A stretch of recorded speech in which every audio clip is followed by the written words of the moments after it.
Hello, this is Cuckoo. This is the Empress Effects ZOIA, and I've created a lot of patches for this.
It stops the tape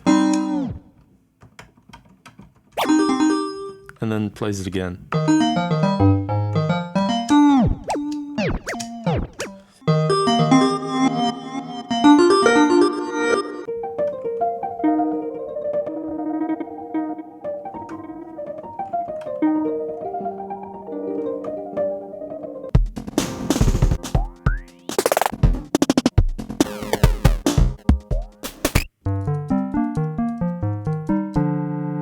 Without, with. When I press this, it's gonna tune. And when I'm done tuning, I press it again. Hello, Cuckoo, and listening to radio. And a pleasure. EQ. That's the low shelf. We can see the reduction in there. And the reduction on band 2. It's a self-playing string instrument. I'm feeding noise into a feedback loop.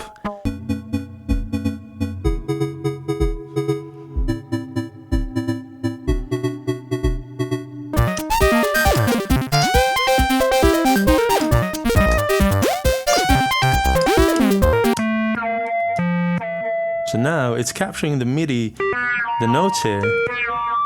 That is influencing how the feedback is going to sound.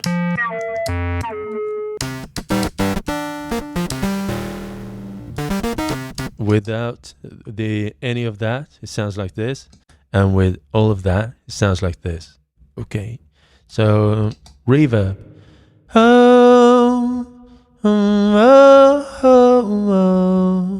I've collected the best of my patches and worked extra hard on them to make them accessible, easy to use, and a good variety of stuff, and pack them into my first ZOIA pack, Cuckoo's ZOIA Pack 1. And today I want to show you all of the patches, how they work, how I've created like a settings page. Like the first page that you're presented with on every patch is designed to be easy to use, so that you don't have to dive deep into the patch to actually use the patch and change it and manipulate the settings. All of that is going on page 1, so I try to make it accessible and multi-purpose, if you will. And yeah, in the pack there's like a lot of synthesizer patches which require a keyboard, a lot of patches that are more sequence based, and some patches that are kind of destroying incoming sounds, enhancing incoming sounds, and some of the patches are made specifically with vocalists in mind. And yeah, just a good variety of patches, some experimental stuff as well. So I hope that these patches can serve both as some really useful patches for people, like right out the box, but also as a good study material for diving into someone else's patches and see how I've solved stuff, and maybe that can inspire you to make your own patches down the road. So let's get to it. I'm going to show you all of the patches and show you how they work and what's underneath the hood of the patches. Let's do it. Okay, so the first thing I'd like to do is to make a backup of what's already on the ZOIA so that all of the patches here are safely backed up. And then you could head over to your computer, mix and match with my patches and your patches, and make your little list of patches that goes on here. And so first thing you would like to do is to take the little micro SD card, put it into the micro SD slot on the back, upside down, mind you, so the contact surface up. Put it in there. So, and then press Shift and there's a little cogwheel button over here. This is the system menu. Go almost all the way to the bottom, and you can see patches to SD card, patches from SD. And right now we want to write to the SD, right? Patches to SD. Press like that. I'm going to make a new folder, and now this becomes a keyboard, and I prefer to tilt it like this. Sometimes the lettering is reflected into the ceiling, which is making it a bit difficult to read, but if I tilt it like this, it's easier for me to avoid the reflections of the ceiling. So let's call the folder backup -00. I think we're at 6 now. Yeah, it's my 6th backup. Press it, and now it's asking me, do you really want to do this? Press save. Yes, this is the save button. So now it's mounting the little disk there, and boom, it's saved. Cool. Okay, so let's restore from the backup just to show how it's done. Shift and cogwheel again, go all the way to the bottom there, patches from SD. Press it, and from, let's see, backup 006. Yeah, that's the one. Press. Do you really want to do this? Yes, I do. Press the save button, and it's going to take a little while. It's going to transfer all of the files. There you go. So now it's replacing what's in your ZOIA. So there you go. All of the patches are ready to go. So the first couple of patches, they're synthesizer patches, and they require a MIDI keyboard to work, or a MIDI connection. So you send MIDI notes to it on MIDI channel number 1. So let's rearrange here and put a keyboard here. Okay, so I'm going to use the Arturia key step here, which I custom painted. And so with the MIDI cables, this has like regular old school DIN type of MIDI port, and this is taking mini jack MIDI. So you might need a little dongle like this to convert the MIDI from this type of MIDI to a MIDI over mini jack. And there are actually 2 types. The MIDI Association, they have settled for a standard now, so everyone is following that standard. But chances are that you have an older dongle that might be of the other standard, and then it's not going to work to read the MIDI. So just make sure you have the one that is compliant with a new mini jack MIDI standard. Okay, so you just twist this knob to select the patch. I'm going to select the first one here. It's called, or actually number 0, which is called Sine Sick Synth. It sounds like this.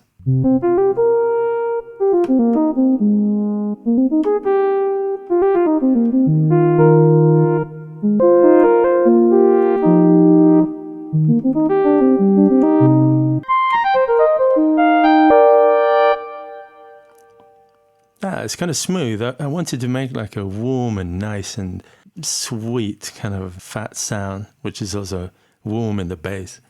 So in all of my patches, on page number 1, the page which you're presented with, I've made like a user page. So whatever you press here, it's going to reveal some different parameters, access to different parameters. These are just CV switches and CV values that are sent to the other pages. So if we flick through the pages here, we can see in the menu there, control panel is the first one, MIDI and LFO stuff, OSC is here, envelopes is on the next page. I've tried to be really neat with labeling everything. And on page 1, I've tried to be really consistent with naming every little button. So whatever you press, you can read it here. Attack, okay. Decay, release, nice.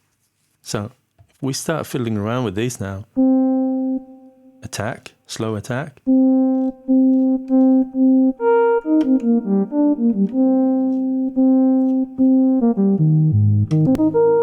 This is actually the attack of the modulation. Decay.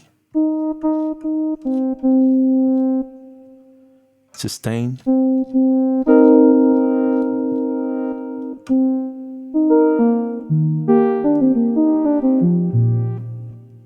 Release.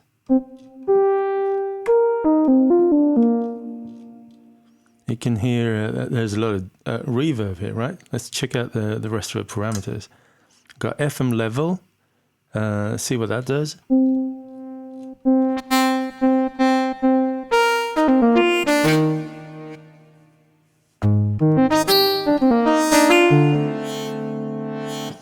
And as you can hear, it's polyphonic. Yeah, you can play 3 notes at the same time.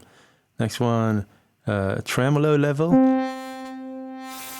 Actually, the tremolo is doing some FM synth stuff. I could lower the FM level here and raise the FM tremolo.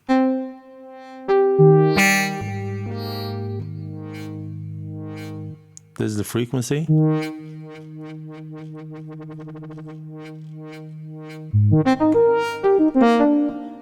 This is reverb send, if it's 0.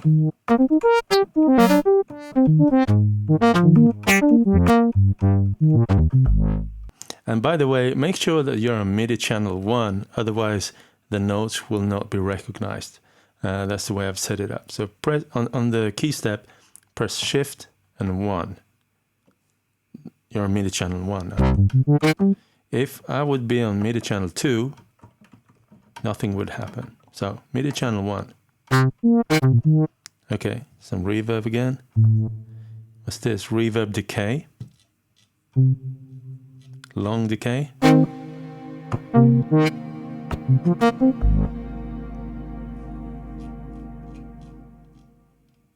Yeah, so there you go. On almost every patch that I made, in the bottom right corner here on the first page, I've made a volume adjustment. So by pressing it, and there's like a master volume of the patch. Like almost everyone, I think I forgot like 2 or 3 patches. So okay, so what's under the hood? Well, let's take a look. I'm not gonna explain every patch in detail, but let's take a look anyway. So MIDI OSC LFO. This page takes care of the MIDI. So just by pressing the MIDI keyboard here, you can see this top one, there's the MIDI block, MIDI notes coming in there. You can see this flashing. That's the first note. If I press 2 notes, 3 notes. So these are the polyphonic MIDI block. So let's press this, oscillator, oscillator, oscillator, LFO. So 3 oscillators there. How about this? A VCA. So the oscillator is generating sound that is sent through here. So what about this? This is the FM input. And as you can see, this is highlighted. So I'm doing a feedback. The FM type we're hearing is a feedback. So it's sent out through the VCA and then back into itself. To the extent that I have selected, right now this is being animated or automated by the LFO that I specify here on channel 1. We can see this flashing here, the LFO block. So this one is sent to a multiplier, which is then in turn sent out to all of these VCAs in order to decide how much of this feedback is going to happen. And the level of how much of this LFO is sent out into the VCAs here is set on this page. And you might notice, I'm just going to explain it once here, and this looks like really tidy, doesn't it? Well, thank you for saying that. Well, this is tidy because I've hidden some blocks. Actually, I've used a module called a UI button, user interface button, to hide blocks or like matrix LEDs that I don't want to be accessible from the front page in order to make it more accessible and easy to read. So if I would move this one out of the way, there's actually another one down here. This is where the CV is being sent. But I've been hiding that because I don't want to show that. So I'm putting an invisible block over it because I don't want to show it. And also these have different colors. These are actually, this is a CV block.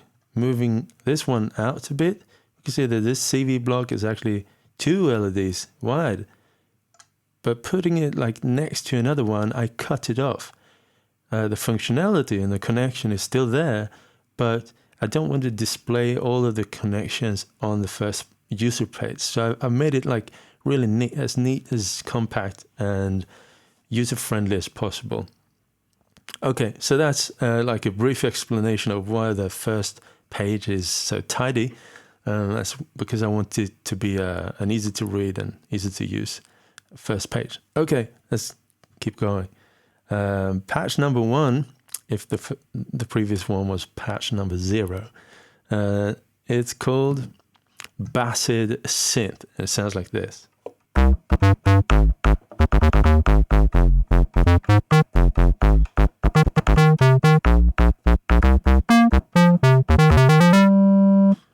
It's kind of a fat bass. I wanted to make something really cool. A fat bass which also has a certain amount of sizzle in the upper frequencies, I'd say. Yeah. So what can we do with that? Let's investigate the modules here. So this is a button. It's continuous retrick. So if it's pressed, it's retriggering. If it's not pressed, it's a continuous. The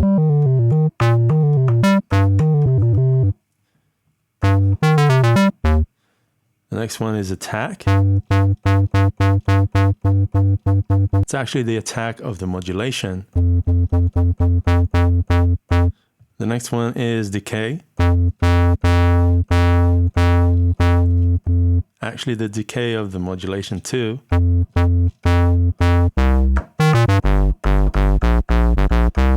And over here, this is what I call the XOR noise. So I'm actually sending different versions of the sound into an XOR module in order to create some noise.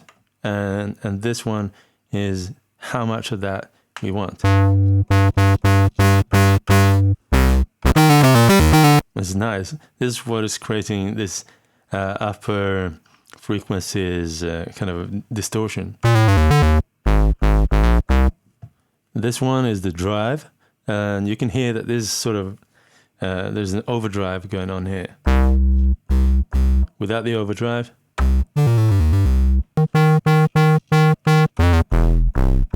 fat. I think it's nice with a fat kind of overdrive on a solo bass sound. Okay, over here we've got 2 modules, or 2 settings, LFO rate and Stomp Tremor. So Stomp Tremor, whenever I put a module in this corner, it will correspond to this stomp switch. So if you see a module there, press this to see what it does. Let's do that.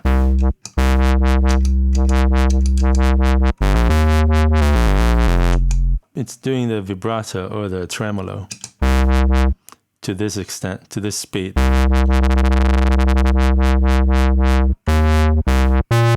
And also the master volume of this patch over here. So basically what's going on in this patch, as you can see, I'm just using 32% of this CPU. So there's a lot of room to spare here if you want to add some stuff here. So let's see what's going on. We've got MIDI and audio, the synth engine, and the XOR noise. So that's a little synth here. Bassed synth. Okay, next one. FDEF synth. Let's load it up, see what it does. Ooh.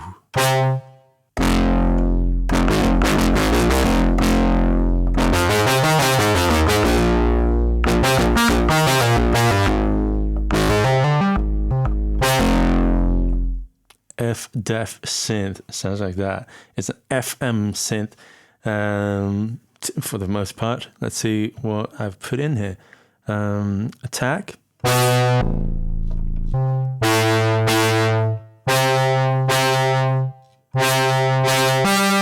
So it's the attack of mostly the modulation and decay. Mostly the modulation, sustain.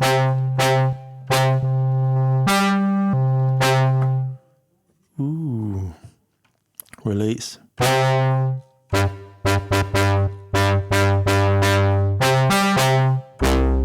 Yeah, the next row. This is the FM offset, which is let's call it the root key of the FM modulation. And whenever you see the note value here, this frequency or this value is generating a CV value in steps according to the chromatic tempered scale.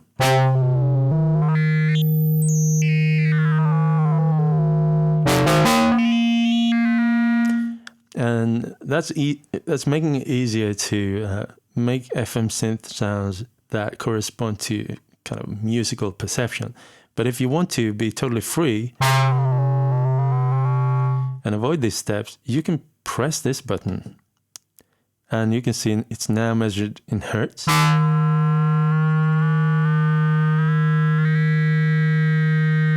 And you have much finer increments there. If you press it again, it's measured in 0 to 1 value. Basically CV values. And press it again, you're back to notes. Okay, next one is pulse width number. This is not a smooth sound, so it's sort of pulse width FM synth.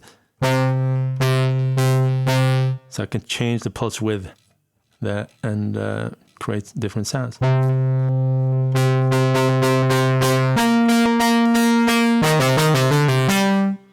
So this is the FM amount, the FM level.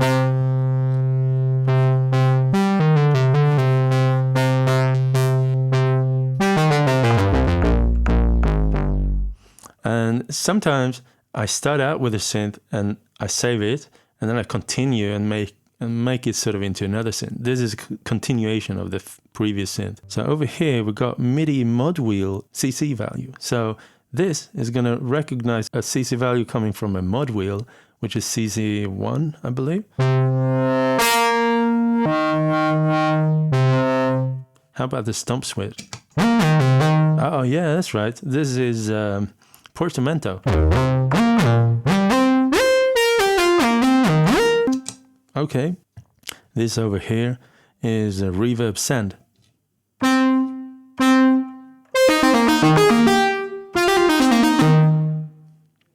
So there you go, F-Def synth. And again, there's the in-out, the audio in-out. This is the FM synth and the reverb. It's quite simple. Okay, next one. Number 3. Stereo poly square.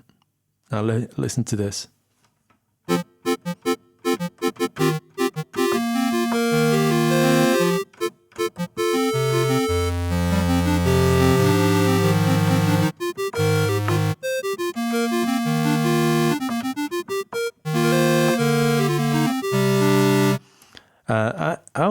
My mission here was to make a poly synth and see how many voices I could play at the same time with a sound that was at least something. So I made a very simple synth and I got up to 8 voices. Maybe I could squeeze one more in there, but it's 8 voices.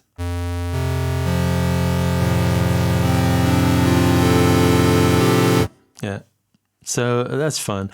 And it's a square wave synth. So let's see what I've got here. Attack. decay, sustain, release. This one is detune. Now listen to this. If I just play one note at a time, it's going to be in the same tune. But if I play more than one note, every additional note will have a different tuning deviation.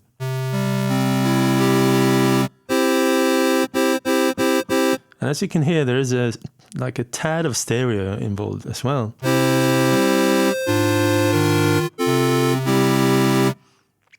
And if I take this tuning, I can make a really bad tune. So let's give it just a tad of detuned.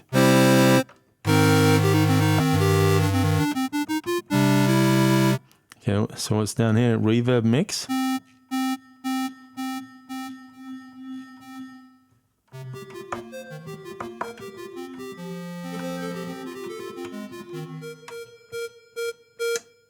Reverb decay.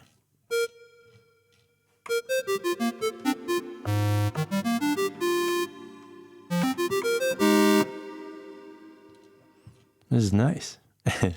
Okay, and this one is also the MIDI mod wheel. So let's see what the mod wheel does. It's actually doing a pulse width modulation. But I decided to make it slightly different on each and every note, so that the more of the mod wheel you do, the more difference you will hear in the different pulse width modulations. So in stereo,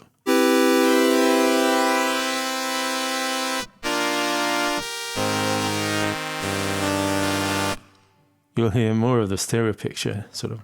Yeah, so that's it. That's nice. And let's take a look at least of what it's like underneath it. First page is MIDI, and you can see this blue block here. 1, 2, 3, 4, 8 MIDI notes. And this was actually very time consuming to set up 8 different voices. Let's see what else is on this page. VCA, some stuff. Next page is the reverb, just one module there, and then the voices. It became a bit, since all of the voices are looking just the same, I decided to put like a little block here in different colors to indicate what voice I was on when I'm doing stuff. So it's easier for me to read the screen. Yeah, there you go. Cool. Next one is called Bit Synth. I wanted to make something really wacky and see what it's like. So this is a wacky experimental thing. Every time I press, there will be a slight variation or a kind of wild variation.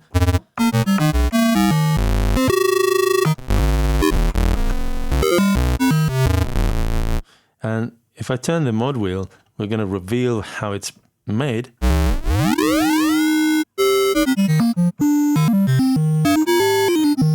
Now we can actually hear the tuning of the sound, and it's going through an alias, sort of beat crushing engine, aliaser, and this is deciding how much aliasing we want on the sound. And when it's all the way down like that, we just sometimes hear the actual carrier note, and but most of the time it's so heavily distorted so we don't even hear the pitch.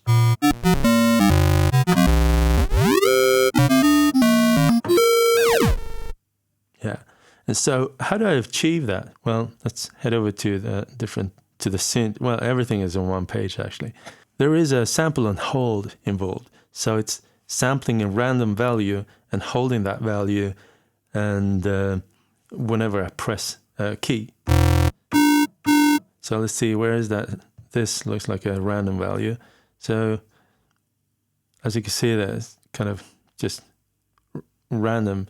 And whenever this signal is sent, it's going to sample that random value and send it out to the aliaser. So every time I press a button on the keyboard, we get an amusing and unexpected result. Okay, next one. Everything I've called something with Q, I consider that being a little bit experimental and maybe a tad unfinished and not very user-friendly, but I wanted to have it in there because sometimes they're really cool. So this is the Q drum kit. A drum kit, there's a kick drum. Actually, I can use these for the other notes as well, but I need to set it into this, I'm not sure what you call it, but there is a mode. Right now it's in the standard mode, so this is always going to be bypass, and this is going to be a scroll function. If I press them together, this will turn blue, and now these are actually accessible from the patch. If I press them again, it turns green again. So now it's the default. So I'm going to open it up again. So that's a hi-hat, that's a snare drum, that's a kick drum.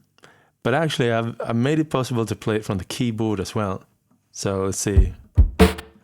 Yeah, it's C, D, E.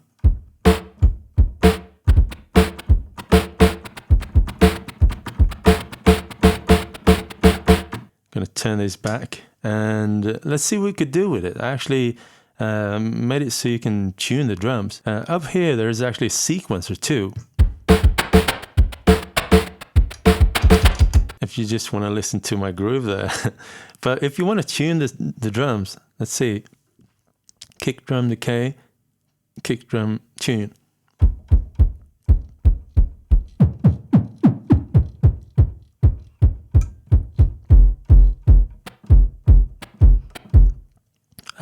Snare tone decay and noise decay, snare tuning. Okay.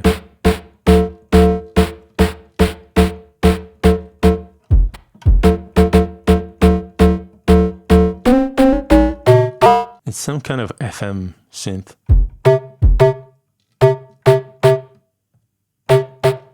So how about the hi-hat is very simple. Just decay. Yeah, and it's not the most exciting patch perhaps, but dive into it by all means. The next one is called QFEM. I just wanted it to be here because it's a little bit interesting.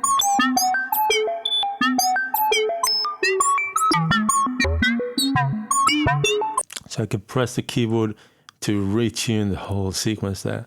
It's a little bit experimental. Dive into it by all means. Okay, so I'm going to send the microphone into here as well. Like so. Right, so with Sampler Keymate, you can record an audio on the fly and then immediately play it.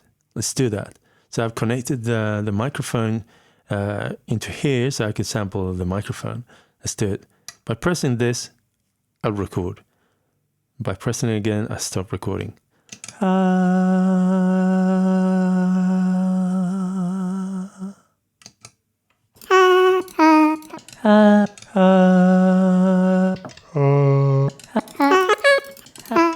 We can hear that I pressed and then made sound, so it's actually recorded a lot of silence before I actually hear the sound. So let's investigate the different controls here to see how we can compensate for that. Well, first of all, this is like the envelope, attack, decay, sustain, release. And then we have different settings for the sample in point of the sound. And actually I'm making use of the keyboard here. So I can record 4 different in points if I want to and quickly change between them. So the first point is currently 0, so it starts in the very beginning of the sample. But the second one, I could try to dial it in to be exactly where the sound starts.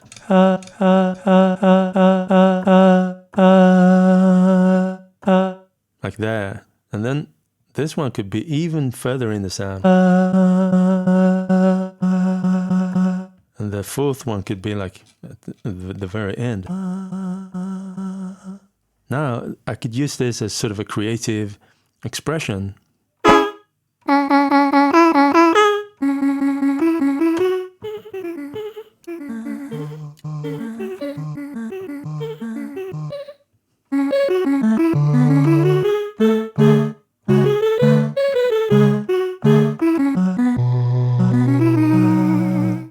Yeah, so the rest of the controls then. This is also presets in the same sort of keyboard block as vibrato presets. And the speed of that vibrato is over here.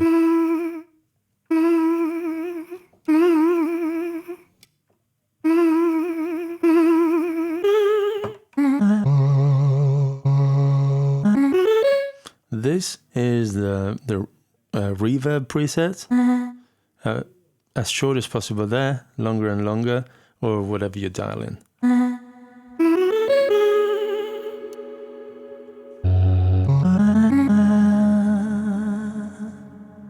And then the one here at the bottom is EQ. 3 band EQ. Low, mid, and high.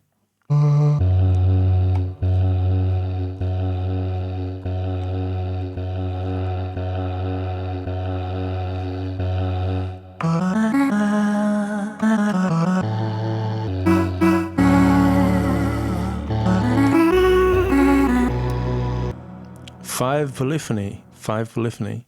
Yeah, that's pretty cool. And this one up here is the root key. So in case you want to retune, you can do it very quickly. Or transpose, rather. And up here, we can actually monitor. Right now, I'm monitoring through the microphone through, I'm recording through the audio fuse, but we can monitor it here as well if we want to. Like so. So right now, if to you, maybe it doesn't sound any different, but now we're monitoring the incoming audio through the ZOIA. And now we're not. Okay. Over here, we got a push button.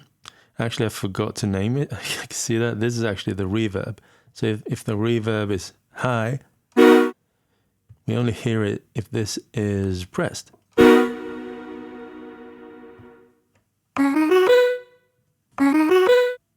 Yeah.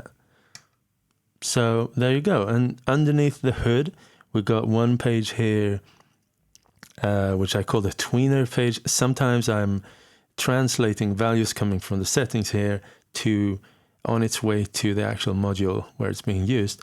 So then I'm making some inverts and some CV handling.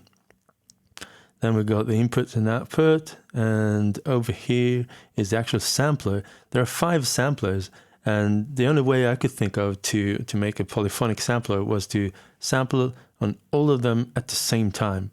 I could potentially make a different interface for this to sample different sounds on every polyphonic instance, and then make it a bit more variation that way. But right now it's sampling the same audio on all of the samplers, actually the looper, at the same time. And this page is the envelope, the MIDI, and the effects. Yeah. Cool. So let's head over to the next one. FM Darkstar. Sounds like this. It's a little bit experimental, but it's a 4 operator FM synth with different algorithms.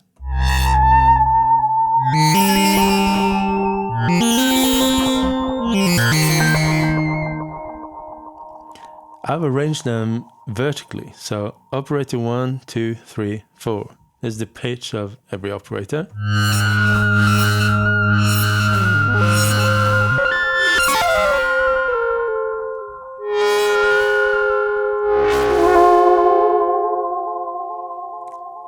And the next row is the FM amount.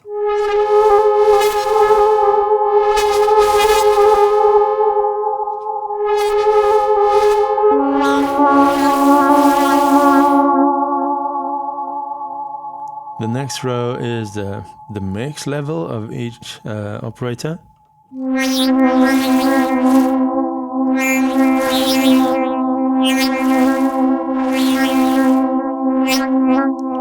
And then the next level, this is where you select the algorithms. I've made 6 different algorithms. So in this algorithm number 1,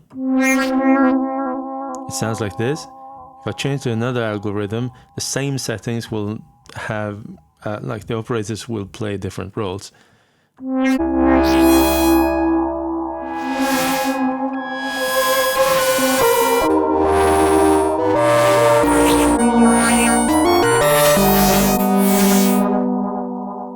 It could be a bit experimental, but if you turn down the FM amount to, well, before it starts making feedbacks and stuff, and if you tune them to something that makes more sense, let's tune everything to the same tune and start from there.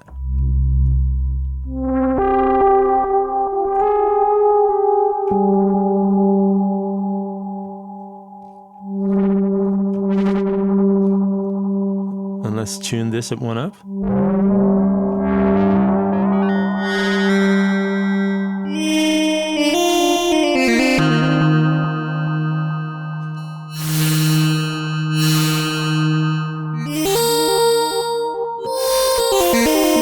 You can hear it's kind of a slow attack kind of sound, and I didn't know a simple way to handle this. So if you want to change the envelopes, head over to the envelope page where you can access each of the envelopes individually.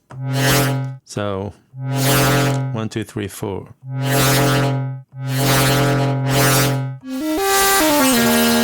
Attack.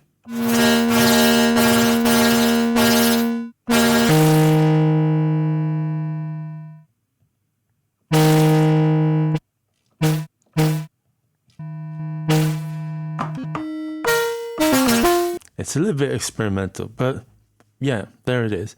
And then actually, if we continue checking out here, the way I solved the algorithms was to get this value coming from here and send that to each and every page where there's an oscillator. I also keep this red item here module. It's an audio out switch. So I'm taking the audio here, and depending on the value coming from this page 1, I'm sending out the value into a different FM input of the other ones and making like a different constellation of a different FM algorithm. And actually, when you listen to the delay engine that I made here, sometimes what's being sent to the delay is not even kind of audible. It might be hidden in an FM modulation, but then I'm tapping out certain sources and sending them to the delay engine, which I thought was interesting. Okay, let's head over to the next one. Okay, on Mr. Beat, this is an interesting kind of sampler sequencer as well. So it works like this. There's 3 tracks, 1, 2, and 3. And this is being sequenced on, let's see, which page is it? Yeah, this page. There's a sequencer here where you can go into the different tracks there and type in your sequence. But on the first page, this is where you sample. You sample by pressing the leftmost button there, red, red, red, 1, 2, 3. So if we sample a kick drum sound with this, for instance, I just pressed it, made a sound, and released it.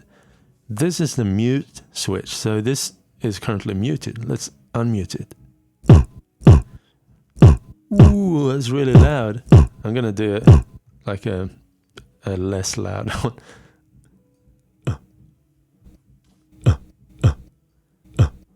Okay, that's kind of loud too, but and the same thing here with the samples. I can change the in point. So this first one is a keyboard module, which is transposing. the playback pitch. This one is the starting point.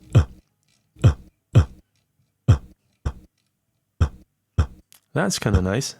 Okay, so how about the next one? Yeah, let's continue here. So this is the end, the length. I can make it really short. I want to keep the end like that. And then this one is reverse. Okay, so that's how each row works of the 3 first rows. The next one, let's make a little hi-hat. Okay, let's listen to it. Change the in point. That's kind of nice. Let's make a snare drum.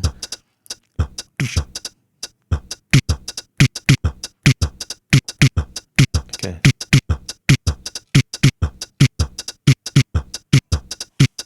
Okay.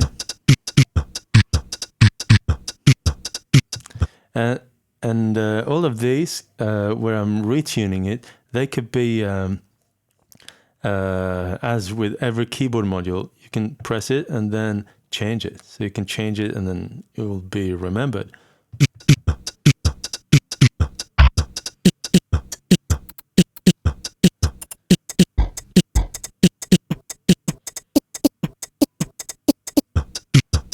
Okay. So these are a little bit experimental. Let's listen to them. This is sort of a pitch vibrato on everything. This is a hold.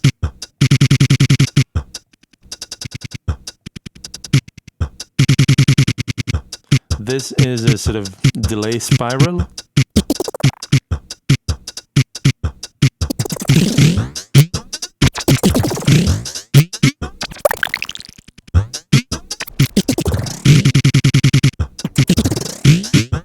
This is a slow motion with reverb. This is reverse on everything.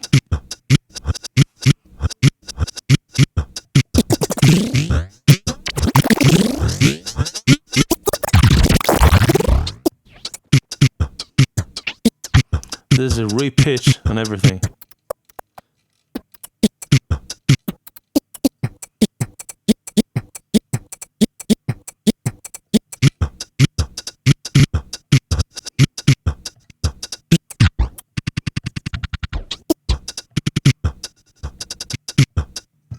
Yeah, so it's a little sampler machine. Yeah, what's this again? Okay, it's a microphone gain. Yeah, so it's a sampler groove box. Cool. And this is the sequencer. By pressing one of them and start pressing in here, you can start and rearrange. Let's see if I unmute them. And this is the sequencer. It's a kick drum.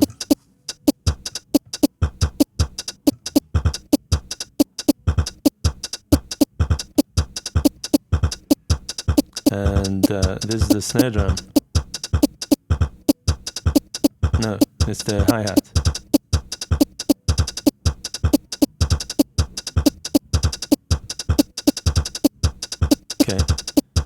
Okay, the red one is the snare drum.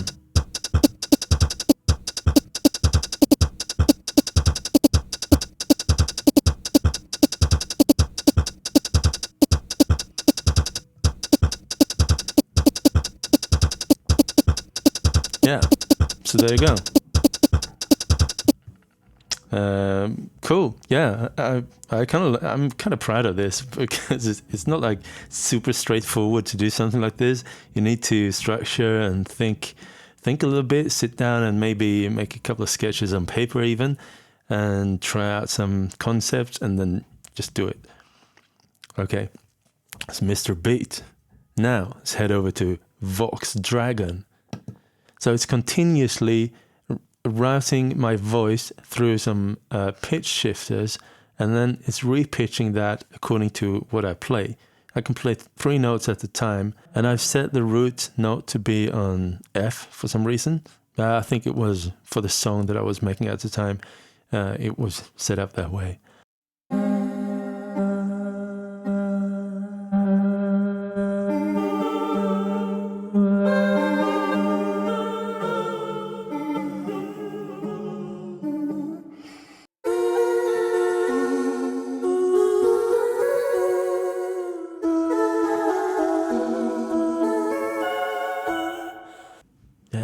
kind of interesting. It's a little bit wacky, but I like the quirks that became part of this patch.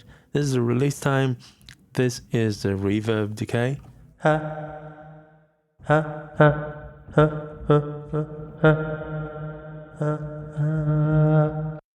This is actually the reverb.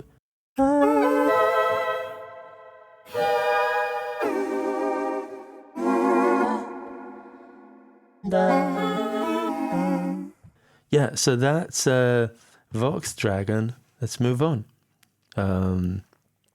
Piano Pal. Okay, let's rig a sort of piano sound.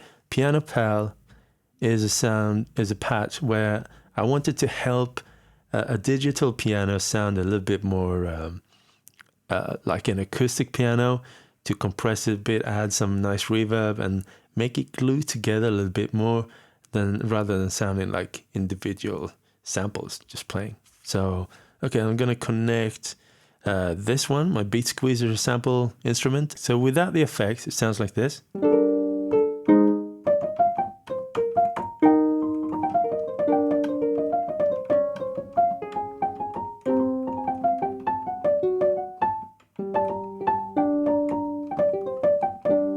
So it sounds nice, but it sounds it's just playing samples. It's not glued together in a room or anything. Basically what I'm doing here is applying a compressor, and I'm doing reverb. There's also a tad of delay and an EQ. So that's the building blocks. So on the page here, let's just load it up and see what it sounds like right off the bat.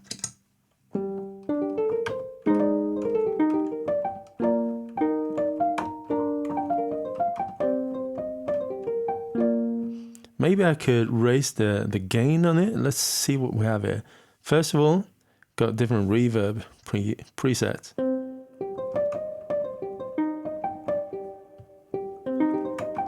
So that I can quickly go from a short reverb to a long reverb. The next row is a compressor threshold, attack, release, and ratio. Perhaps I could do a lower threshold, more makeup gain,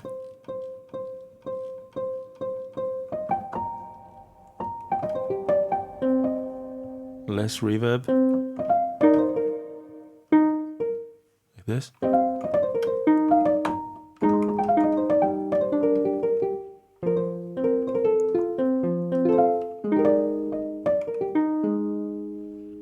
And how about this? This is like the patch master volume.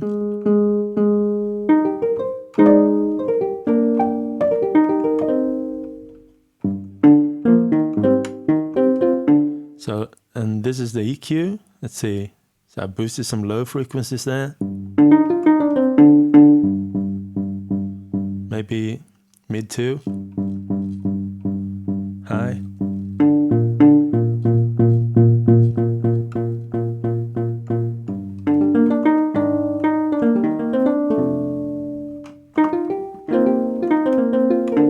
If you want to change the frequencies of the EQ, you can head over to the EQ page and change the actual settings of the actual EQ there, like in Hertz. So let's try another piano.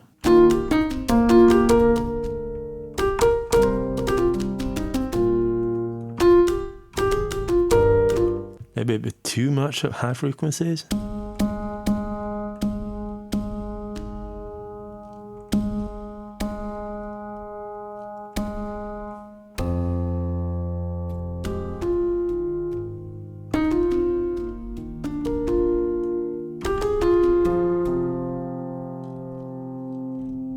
Cool. Let's try the next one.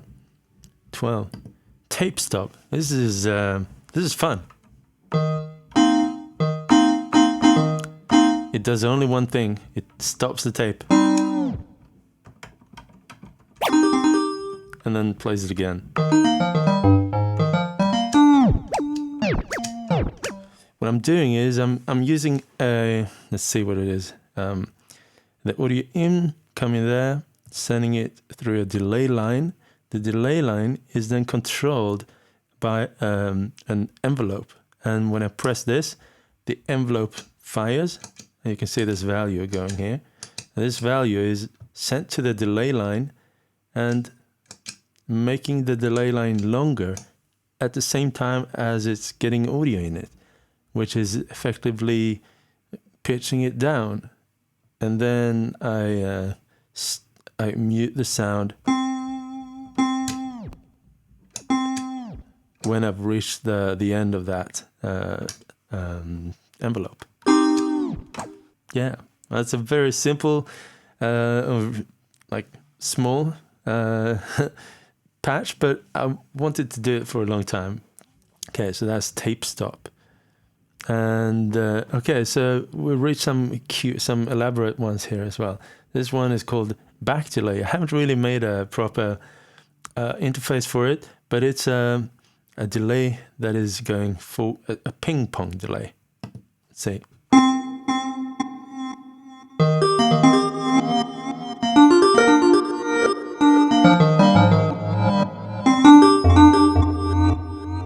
And it's using the looper, and it's using two loopers, and it's alternating between them. So you can see these little buttons there, they're kind of alternating. And so it's reading from one and then the other, one, the other, as well as writing. So when it's reading from one, it's writing to the other. And then when it's done with that, it's playing that and starts right to the other. And every other is being played in reverse.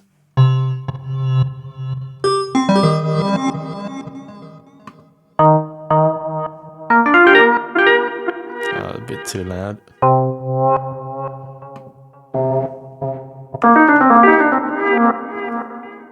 And you can hear there's a reverb involved as well to make it kind of nice. Okay, yeah, so that's investigate that if you want to.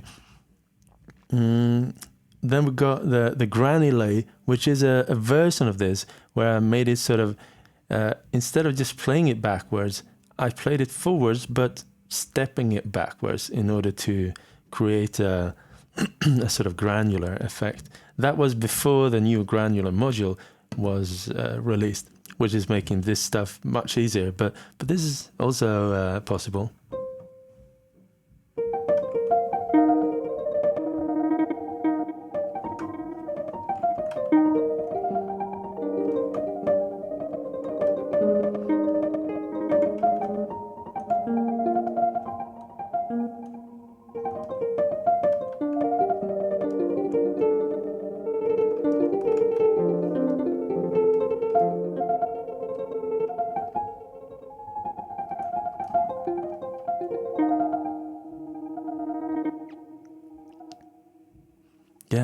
Yeah, so that's granulate. And okay, what's the next one? Punch bag effect. Yeah, this is actually quite fun. You know, the tape stop module, that was something I wanted to do in research for preparing myself to this punch bag effect. If you're watching this video, chances are that you have heard of the pocket operators. They have punch-in effects. They're tightly, some of them are audio processing effects, but many of them are actually changing the synthesis inside of the machines. This is like audio punch-in effect. Okay, let's use this one. So let's see what I've got here. Okay, so I'm gonna go through the different punch-in effects and see what they do. Okay, let's do it. Octave down. Aliasing. Reverb thing. Filter. Some stuff. Micro delay. Cool stuff.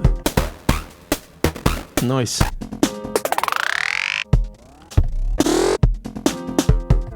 Spiral.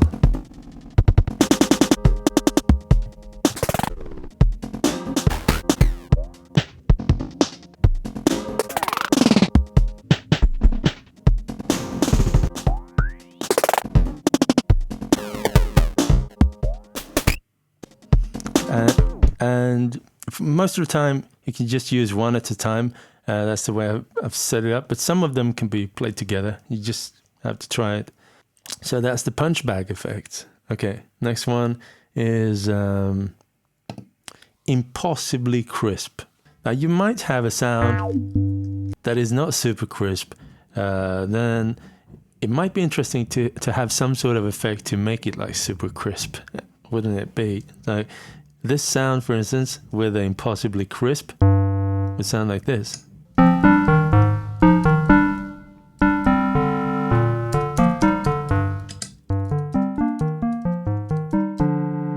Without, with. And so what controls do we have? We have reverb presets.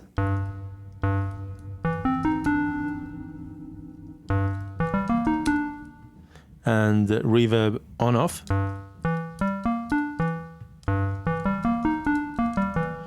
And this is frequency presets. Actually, I'm splitting the sound in two frequency bands, and I'm treating the upper band and the lower band separately.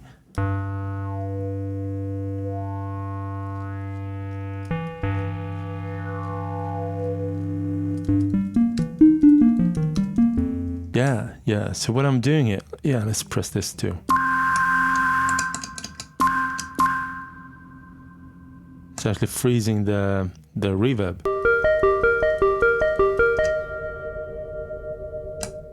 Let's see what the microphone would sound like. Impossibly crisp. Okay, so this is without the processing. This is with the impossibly crisp. Impossibly crisp. It sounds really artificial, doesn't it? It's a quite interesting effect where you can set the split point of the frequency and treat the different bands in different ways.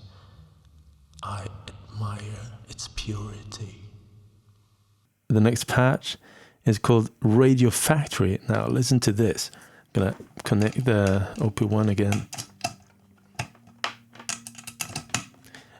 I wanted to emulate a sort of FM radio where you're tuning the radio. If anyone knows what an FM radio is, it's the birth of radio, I guess. So without the effect,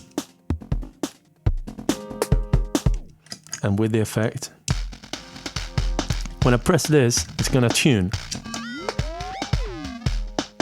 And when I'm done tuning, I press it again. So we've got a bunch of different things going on here. The first one is the EQ, the bass frequencies of the EQ. Because typically when you're tuning, a lot of bass is sort of phased out or something. So we can raise the bass and go back to the preset. I have almost no bass.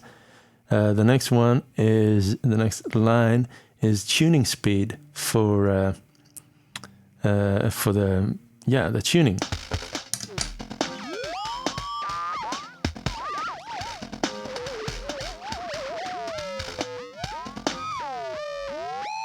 Yeah, and this row is ring modulation. So I'm making ring modulation in order to make this kind of distorted quality loss sound.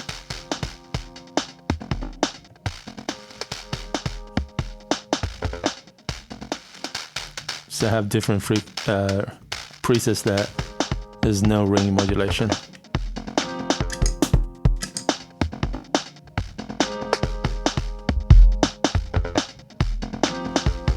Okay, so this last line is noise versus dry mix, I think.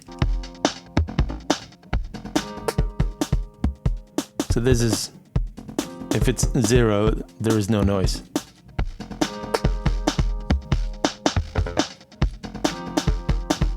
Yeah.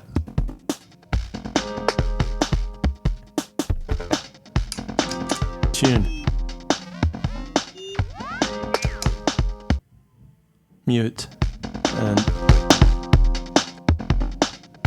Yeah, so this is my radio machine, and I made 2 versions of that. This is Radio Factory, and this is the Radio 2X Factory. Now, the first radio was it in stereo? I can't remember actually, but if we now turn on, we let the synth come in here, and we let the microphone come in here. So we've got 2 sources now. Okay, and then the moment I press this, it's gonna tune between the 2 radio programs, and when you press it, it's gonna stop on the one that is currently on. So it's gonna vary from the synth music to the microphone. Let's try that. Okay, so right now you're hearing the microphone, and on the other channel is the synth. I'm going to press play here and then start selecting, and then I'm going to be the radio host, and this is going to be a pop channel. So there you go, it's playing and tune. Really nice to have you here in our studio today. So welcome to Cuckoo's show, and I'd be happy to hear yourself. And pleasure to have you here in the studio. Thank you so much. Yeah, so that's fun. That's a lot of fun. Okay. So you get the idea. That's a lot of fun. I made it like a radio tuning device. So you can have 2 different kinds of music in there, and it'll sound like a radio kind of tuning experience, I guess. Okay. Multi-BQ. This is an EQ that is dynamic. So what I wanted to do here was to have an EQ that is also dynamic, like compression of different bands separately. And so without the multiband, it sounds like this currently. With the multiband. So what control have you got? Well, let's see. Band 1, band 2, band 3, band 4. You can set the different frequencies which each band is reacting from, and also affecting. But the top band is high shelf, and I'm not sure you can change the value. Let's check the actual EQ here. The high shelf is set, so you can't change the high shelf, and the low shelf is also set. So if you change the values here, you're changing where you're measuring the low shelf, but it's not actually going to change the EQ frequency of the low shelf. Okay, so the same with the high shelf. But the middle points, the band 2 and 3, they will both change the frequency of where the dynamics is measured, and also change the EQ frequency where it's being applied. Okay, the next row is the dynamics amount. So right now the low shelf has very little amount. This is sort of in percent. If I turn this up, we would hear the ducking of the bass kind of take out all of the bass eventually. And if we want to, we can head over to the EQ and actually look at the reduction in real time. So let's do that. Let's see EQ. That's the low shelf. We can see the reduction in there, and the reduction on band 2, band 3, and the high shelf there. So it's a tool. It's a tool, like a multi-band compression or dynamic EQ tool. And we can also set the EQ. So if we want to really apply a lot of compression on the bass, we could do that, but we could also raise the bass, like the result of that, if we want to. Or we could take care of the bass with an EQ rather than the dynamic EQ. So this is changing the EQ non-dynamically. This is changing the EQ dynamically. Okay, and if we go to the next page here, we can see how it's built up. Let's see. This is the splitter. I'm using what do you call it? Filter, the multi-filter, so I can filter out specific frequencies. Like here, I'm filtering out the frequency that I set on the previous page, and then sending that audio out here, which is a very slim band. And then I'm sending that audio over to this page, which is called envelope follower page, into an envelope follower, which is measuring in real time the amplitude coming into it and giving off a value, an amplitude value in real time. That looks like this.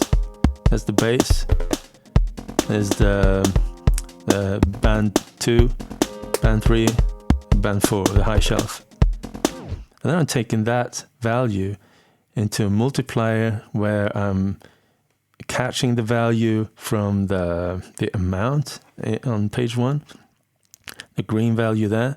So, and deciding on how much of that value is going to go into the dynamic changes. And then I'm inverting that, so instead of being a positive value, it's a negative value.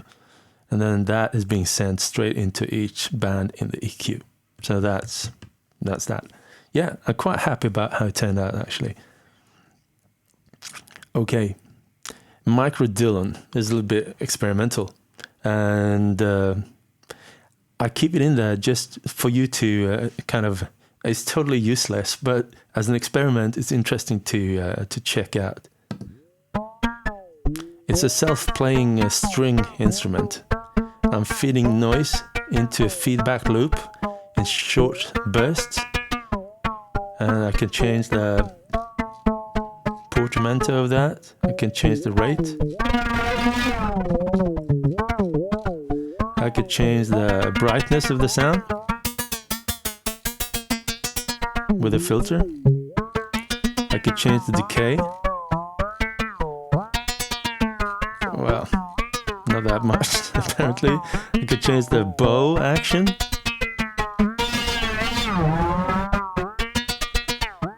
And reverb decay. Yeah, just go ahead and explore it. It's a little bit messy, but basically most of it's going on here. Yeah, Micro Dylan. Hello, Dylan. Okay, this one is also totally useless, but a nice case for checking out a solution of self-playing patches. Chord bell.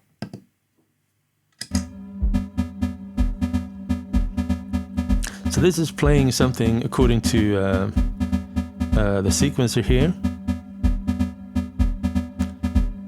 So I have a bunch of different channels sending out different notes. And on page 1, I have some different notes. It's changing some of the tones.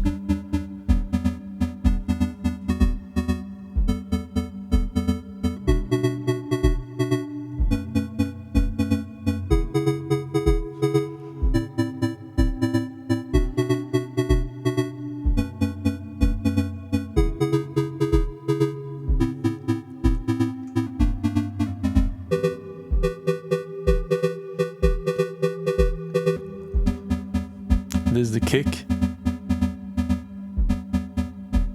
It's this again, the main tuning. This is I believe the reverb send length. Yeah, so that's chord bell. Sequencer song. Okay, yeah.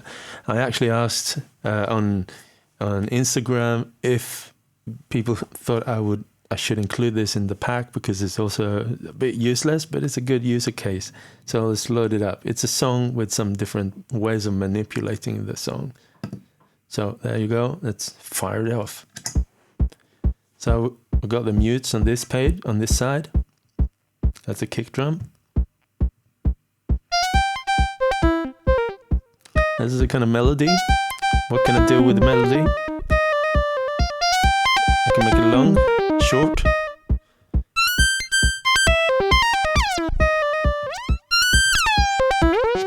I can pitch it. Okay, let's listen to the next one. Sort of a bass.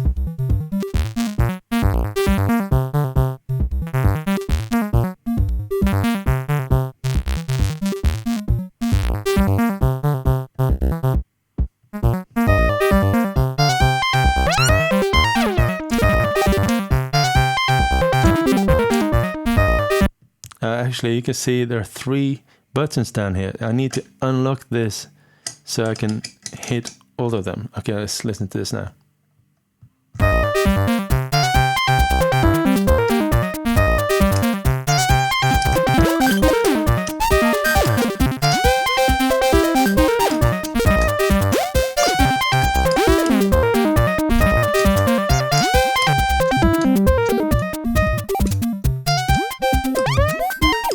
So that's it. Yeah, it's not very useful, but it's a cool user case, I think, of having something in a sequence which you can manipulate with switches and stuff like so. Yeah. Okay, 22, 23, Dig Shaper. Okay, so let's listen to it without MIDI, just the audio first, and see what it sounds like. Okay, this is going to be my bass sound for this patch. Super clean, super just a square wave. It sounds very, very digital and clean. So let's turn it on.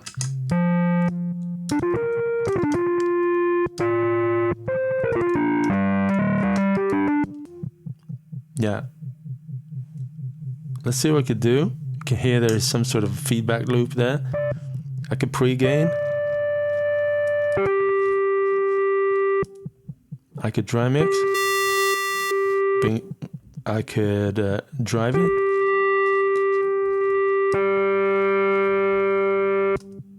I could, if I have a MIDI input, I could let that MIDI note also be part of this. I'm going to show you with MIDI how it can make this come to life, but without the MIDI, it's...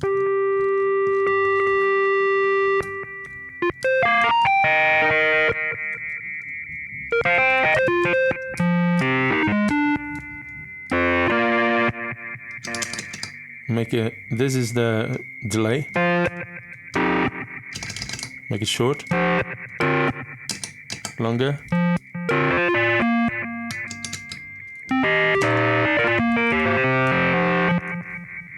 There's feedback.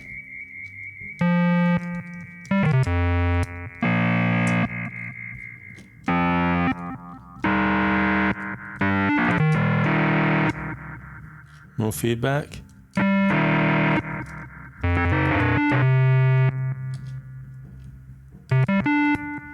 There's delay.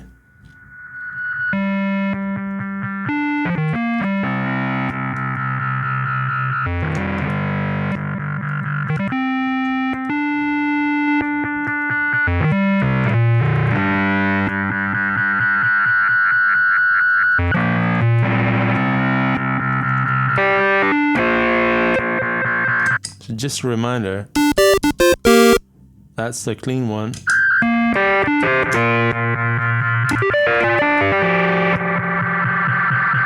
Now, if I were to capture the MIDI notes at the same time as I'm playing this, the MIDI notes, the frequencies here could follow the MIDI note, and it becomes much less static and coming more to life. So let's see, what do we need? Some older cables for this. Old cable going into the USB host here by RetroKit. Power it, MIDI out. So at the same time now, when I'm playing, we're gonna have a much more dynamic experience, I think.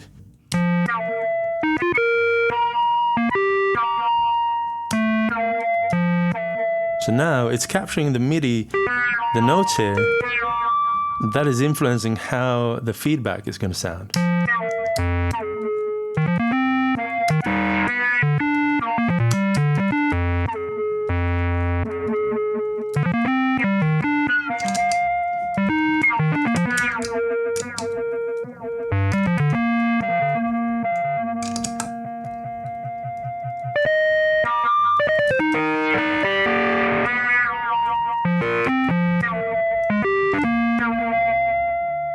Making it much more badass. I'm actually quite happy about how I managed to get the feedback sort of organic. I'm using an overdrive and feeding back through an overdrive. If I just do a regular feedback, it sounds very static and very digital, no organic feel at all. But through an overdrive, you can get some really gnarly feedbacks. And also when I'm following the filter with the keys, it also helps to create this illusion of a really out of control, organic feedback. Yeah, quite happy about it. Okay, the next one is called Drive Professor. Okay, so the Drive Professor, it sounds and works like this. Without the professor involved. With the professor, Drive Professor.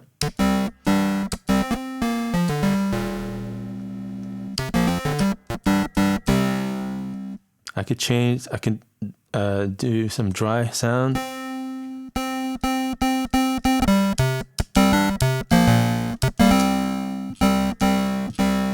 I could change the drive gain a bit.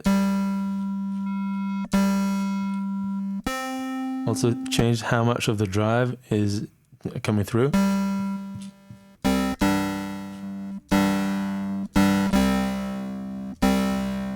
Also there is the noise, bit noise.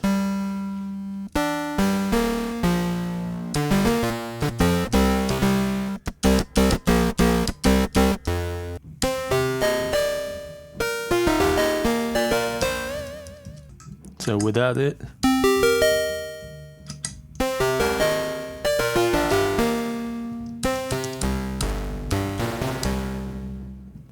and I could choose not to send reverb. How about this? It's to freeze the reverb, and this is reverb decay and reverb send.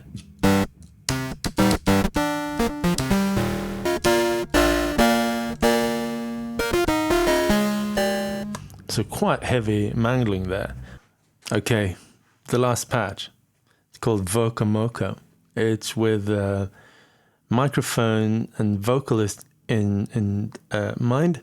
So you need to gain your microphones before it comes into it. You can plug it straight in, but the microphone signal is not at the optimum level, so you need to gain it digitally, which is revealing a lot of noise. So it's better to gain the microphone before it enters the ZOIA. So with that in mind, let's explore this patch, Voca. Okay, so now I've gained the microphone outside of the ZOIA, sending it in here, and right now the patch is not active and the audio sounds like this. Yeah, no. So let's turn on the patch and see what it does. And with the patch on, it sounds like this. And I was thinking vocalists, they need a couple of building blocks when performing. It's a noise gate, a compressor, an EQ, and a reverb. So basically that's what I've done here in a nice to control way. So what can we control? The gate threshold we can control here. Threshold. So with a very low threshold, in this case, the threshold is harder to hit. It's probably higher. Actually, I should invert this, but yeah. So dial in the gate threshold, the noise gate, and depending on the situation, you might need a different setting. Okay, the next dot here is the makeup gain after the vocals has been compressed.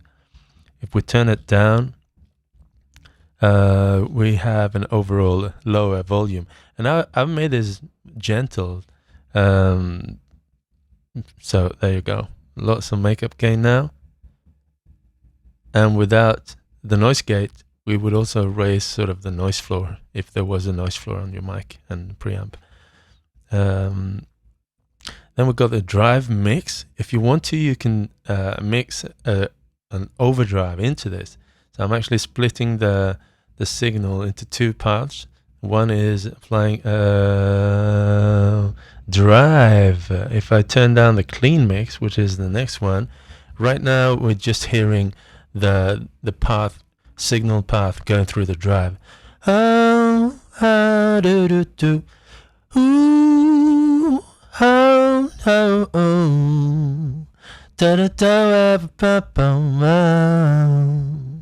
Yeah, so if you want to have some of this nice growling drive, you can raise the level of the drive, or just have a tad of that to this.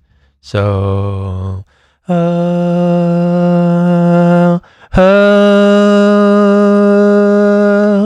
dial in your desired mix of the two. I'm going to turn off the drive for now. Okay. So the next one here is an EQ. It's a 4-band EQ with a low shelf, high shelf, and 2 middle bands. And we could filter down the bass frequencies if we want to, or we could keep them there, or even raise them to sort of a radio station sound. Okay, so maybe filter out some of the bass frequencies like that. Midtones, the lower midtones, we could go into the actual EQ and change the frequency of this and tune it to where we need it. So this is the upper midtones. The same with that, we can go into the EQ and set the frequency to where we want it. Yeah. And then we have the high frequencies. And just a little advice, it's most audio engineers, they rather gain it and then reduce different bands to achieve a good sound, rather than boost different bands, because that is going to be more prone to feedback, and if you gain different bands. So try to be really gentle with your shaping and not go overboard with high frequencies. That's going to be a really dangerous, and it will probably feedback in a live situation with lots of sound and monitoring and stuff. Okay, so without any of that, it sounds like this, and with all of that, it sounds like this. Okay, so reverb.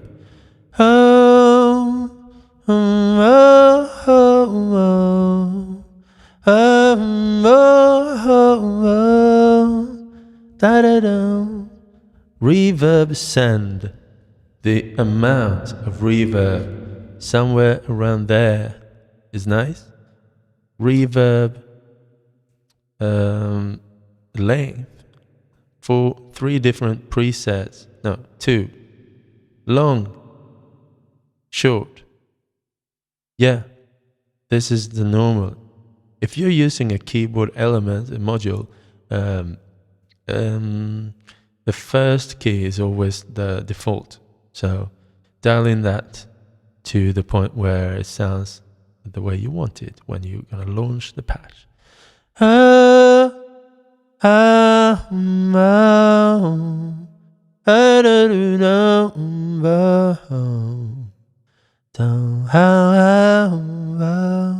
Yeah. Turn it off.